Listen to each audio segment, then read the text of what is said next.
असांजे लाइ उहो सिर्फ़ु दरिया न आहे, दरिया असां उनखे इंडस के असां चवंदा आहियूं मेहरान आहियूं। ये बात ख़वातीन और मर्दों से बहुत आगे चली गई है, क्योंकि जब बात नेशनल इंटरेस्ट की होती है और ख़ास तौर पे सालमियत की होती है तो ख़वातीन, मर्द, स्टूडेंट्स, बड़े बच्चे मैटर नहीं करते। त पहिरियां जंग नंढे पैमाने ते हुई, सोशल मीडिया जो दौर न हुयो, माण्हू जेके हुया माण्हुनि खे अवेयरनेस न हुई। ऐं अॼुकल्ह बेशक फोन्स हर कोई यूज़ करे तो, अवेयरनेस हर कंहिं वटि आहे। इन जे करे हीअ जेकी जंग आहे असांजी अञा वाइडर थींदी वेंदी।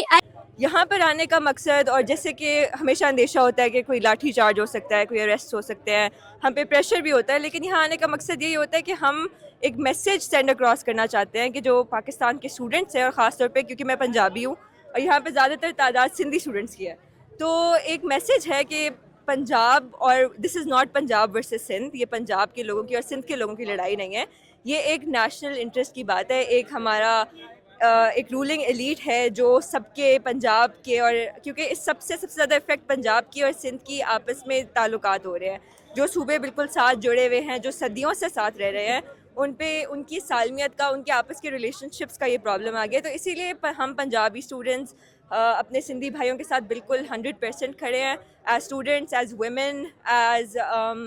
एज पाकिस्तानीज़। ये हम सब के नेशनल इंटरेस्ट का मसला है, ये हम सब की सालमियत का मसला है, तो इसीलिए सारे यहाँ मौजूद हैं अपनी क्लासेस वगैरह छोड़ के। अच्छा, मुझे ये बताएं, आपका ताल्लुक भी पंजाब से, आपने बताया पंजाब हुकूमत के बारे में जिसने ये प्रोजेक्ट लॉन्च किया है, तो पंजाब हुकूमत के बारे में और फेडरल गवर्नमेंट के बारे में आपका क्या ख्याल है? ये प्रोजेक्ट क्यों ला रहे हैं, क्यों इतनी बड़ी तादाद में लोगों का कत्लेआम करने जा रहे हैं? ये कत्लेआम से ज़्यादा आई थिंक इनके दिमाग में ये बात अभी तक रजिस्टर ही नहीं की कि ये बात कत्लेआम तक जाएगी है, क्योंकि 5 साल के बाद, या हमारी तो 5 साल भी नहीं रुकती ना, ये हुकूमतें बदलती रहती है, उसके बाद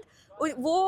इतना फॉरवर्ड सोचते ही नहीं है। उनका होता है कि अभी हम कॉर्पोरेट फार्मिंग कर लें, पैसे कमा लें, हम अपनी जो सरकार है उनको प्लीज़ कर लें, क्योंकि हुकूमत ने यहाँ पर अपना टेन्योर बचाना होता है, तो इसीलिए जो ऊपर से ऑर्डर्स आते हैं वो उसी को रीइंफोर्स करते रहते हैं।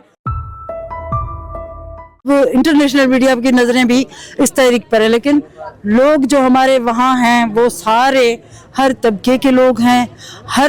लेकिन ज़्यादातर जो तबका है वो मज़दूर हैं, किसान हैं और पढ़े लिखे वकील हैं, सारे अक्सरियत नौजवानों की है। हमारे मुतालबात ये हैं कि एक तो ये 6 कनाल्स वाला मंसूबा विड्रॉ किया जाए, दूसरा कॉर्पोरेट फार्मिंग के नाम में जो कब्ज़ागिरी हम देख रहे हैं ये ख़त्म की जाए,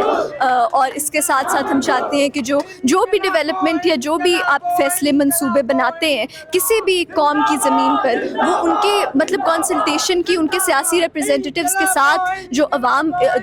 दोस्त एक किस्म की डेवलपमेंट हो वो की जाए। मतलब कनाल्स और मेगा प्रोजेक्ट्स और ये रियल एस्टेट के नाम में कब्ज़ागिरी हम इतनी ज़्यादा देखते हैं, लेकिन सरकार ने कभी इन खित्तों में स्कूल्स, हॉस्पिटल्स, तालीमी चीज़ों का क्या किया? तो हमारा ये मंसूबा, मतलब हमारा तो ये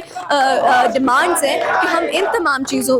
पे अटेंशन ड्रॉ करना चाहते हैं, और हम तब तक नहीं रुकेंगे जब तक कि कनाल्स और कॉर्पोरेट फार्मिंग वाला मंसूबा नहीं है।